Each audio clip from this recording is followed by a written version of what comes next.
ఈ జిల్లా కాదు, ఏ జిల్లా మీ వైఎస్ఆర్ పార్టీ ఎప్పుడు వచ్చినా సరే కూర్చొని మాట్లాడదాం రండి. ఏం మాట్లాడదాం రండి. మేమేం చేసినామో, మీరేం చేసినారో, మీరేం చేయలేకపోయినారో అని చూపిస్తాం రుజువులతో సహా. ఛాలెంజ్. ఇరిగేషన్ మీద కరెక్ట్గా మాట్లాడుకుంటే బాగుంటుంది.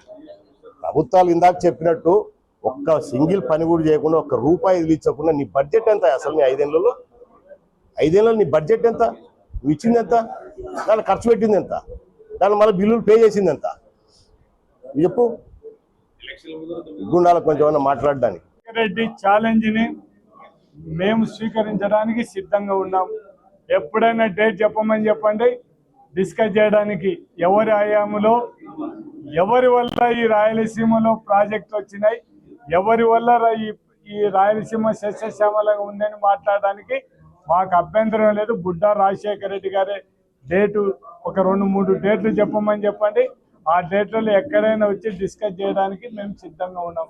దానికి ఎటువంటి పరిస్థితులు ఎన్నికపోయే ప్రసక్తి లేదు.